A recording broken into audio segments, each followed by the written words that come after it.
Hello, everybody. Welcome to this week's series of videos on process design and analysis. Now, the way the textbook has this setup, we have chapter 7, which is manufacturing processes, chapter 9 is service processes, and chapter 11 is general process design and analysis. I like to do it in a different order. So, the way we are going to do this is I'm going to go over process design and analysis in this and a few other videos this week, the online week. I'll post this on Canvas, and if you're watching this, you're obviously watching this online. Now, next week, when we meet in person, we're going to have the guest lecture followed by me talking about manufacturing processes and service processes differently, what are the main differences, and so on. So, we'll do chapters 7 and 9 in class next time, and then we'll do the Christian's Cookie Company case when we do that, right? So, that's the plan for next week. So, this week, it's going to be process design and analysis and what that means. We'll do a few examples, we'll look at a few processes, map them out, and figure out bottlenecks and things and everything to do with process analysis, right? So that's the plan for today. Now, so what exactly is process analysis, and what and what are we going to talk about? So basically, a process is any part of an organization that takes inputs and transforms them into outputs, right? I mean, whenever we think about processes, simple processes that come to mind are things like, say, an assembly line. That's a process. If you go to McDonald's and order a burger, everything that happens in the back, that's a process, right? If you're writing a paper for a particular class as for as an assignment, that's a process, right? So you take some inputs, you convert that, and you transform them into outputs. That every time you do that, that's a process, right? The process that does not match the needs of a firm will punish the firm every minute the firm operates. That's a usual way of thinking about it. Now, there are two important things that people talk about when talking about processes. One is cycle time.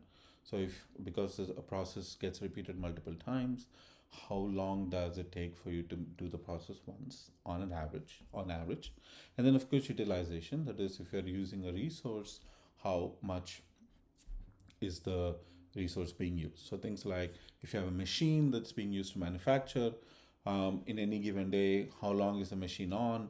How long is the machine off? That gives you an utilization. That's a simple example. It could also be that, let's say that there is a telephone in a call center. How often is the telephone used? I mean, how long do people, maybe one person, maybe multiple people use it in shifts? How long is it in use? How long is it not in use? Is there scheduled maintenance and things like that? So that's utilization. How often is a resource in actually activated and in use, right? Now, we'll begin talking about the idea of process analysis by looking at a simple Las Vegas slot machine. Now, this is an old style slot machine. It's a mechanical slot machine, and we'll also talk about an electronic slot machine later on. Then we'll compare the two, and then we'll talk about how you can take the example of that slot machine and talk about process analysis in general. Right now, whenever you're talking about processes and something like a Las Vegas slot machine, for example, there is a nice visual way of representing it by using simple shapes, and that is called process flow charting, right? So process flow charting is the use of a diagram to present the major elements of a process. The basic elements of process includes you have operations, you have flows of materials or customers, you have points where you have to make decisions, and you have storage areas or queues, right? Storage areas for inanimate objects and physical items, and then queues for people. Now, separating a diagram into different horizontal or vertical bands is sometimes useful to do some comparisons, and it is an ideal methodology by which you can begin analyzing a process. So, in even in real life, when you go, let's say that you are a supply chain consultant, you're an operations consultant, you go into a firm trying to figure out what's going on. When you look at a process, you usually map it out. You flow chart a process. Here is an example of a process flow chart, right? Like we said, there are four things that you come across in a process. You have tasks or operations, which are usually represented as squares or rectangles. You have decision points where you have to make a decision. Either you're making a decision or a decision is being made by something or somebody. Now that's represented as a diamond. Then you have storage area or waiting queues, which is represented as an inverted triangle. And flow of material or customers is represented by arrows, right? So here is an example of a slot machine. So there are two parts of slot machine. What happens on the inside of the slot machine and what happens on the outside, right? So let's begin with the basic thing. So the player selects a bet amount, right? Once they do that, on the inside, their bank balance is reduced. So if you have a card, so think there's an electronic slot machine. You put a card into an electronic slot machine. Your bank balance is reduced from the account that you have. So basically, it's like a debit card, right? And then once you do that, you push a button to activate the machine, right? And then either you win or lose. So that's a decision that is made because the machine will show up with some output, and the output will tell you whether you won or lost, won or you lost. So if you win, your bank balance get increased. The amount on the card gets increased, and then yeah. Now it might happen that when you reduce the bank balance, you might not have enough funds on the card to pay for everything. No, sorry, to play again. So if that's the case, um, if that's the case, you don't have enough money to play. You inform the player to get more money, and then you stop the machine because the player doesn't have enough machine to keep going. But if the player does have enough machine to go keep going, enough money to keep going, the player can push the button and again win or lose. So once the win or lose is done, this is a decision that's made by the machine, and whether you win or lose, you as a player have to make a decision whether you want to play again, right? And this here represents the flowchart of a slot machine, right? So it seems a bit complicated, but it's actually not that complicated. Sometimes these flowcharts can look incredibly complex, especially for say very complicated assembly line processes and so on, right? Okay, so when thinking about processes, there are two ways. One way to categorize processes, you do that as single stage and multiple stage processes. So single stage processes, all of the activities could be collapsed and analyzed using a single cycle time to represent the speed of a process. So you have a single stage, then something else happens, right? But you could also have multiple stages in a process. So you have multiple groups of activities that are linked through flows, right? And so you have single stage processes and you have multiple stage processes. So these are two things that are important to know when doing process analysis. Another important thing to keep in mind when doing process analysis is the idea of buffering, blocking, starving, right? And the idea of a bottleneck, right?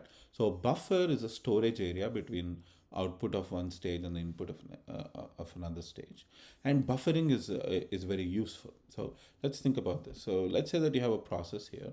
Now here, whatever happens in stage one, output of stage one goes as input to stage two, and whatever is the output of stage two goes in as input of stage three. Now, if let's say that stage two is slow, but stage one is very fast, which means that let's say that stage one finishes whatever it needs to finish in a minute, but stage two takes 2 minutes.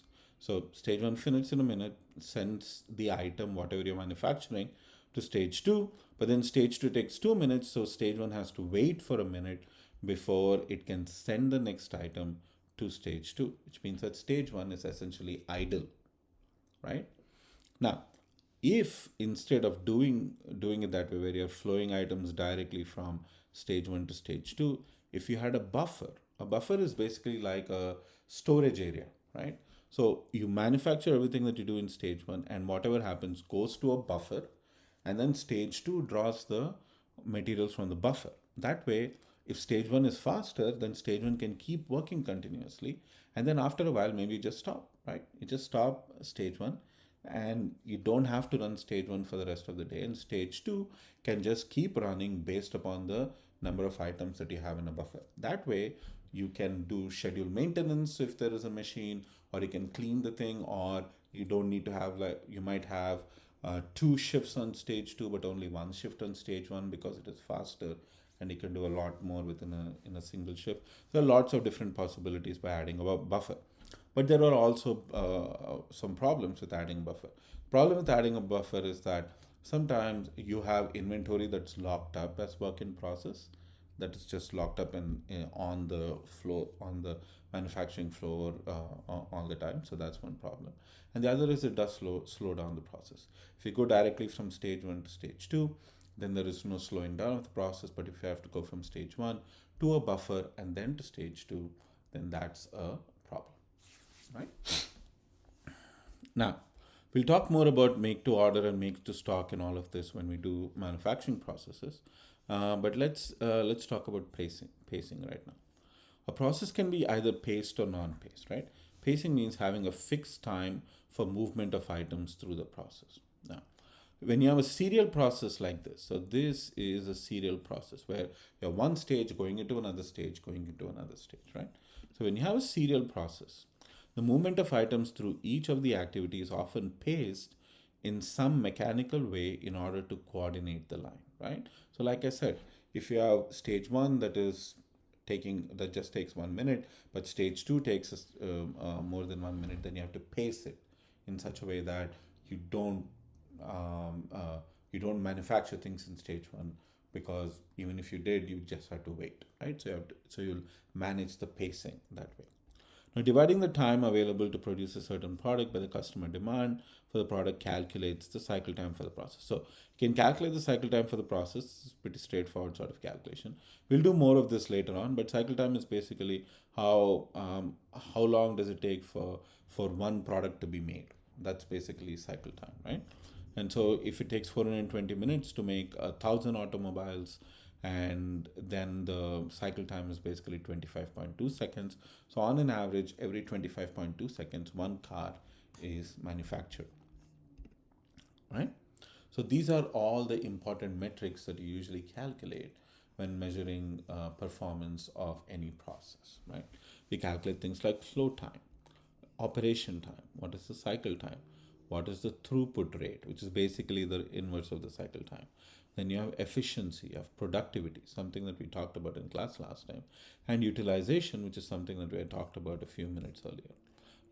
We'll do some more of these calculations later on, right now, right? Okay. Now, actually, you know what? Let's take a break here. I will continue this in the next video where we'll talk more about measuring process performance in detail. Right? Let's see you all in the next video. Take care.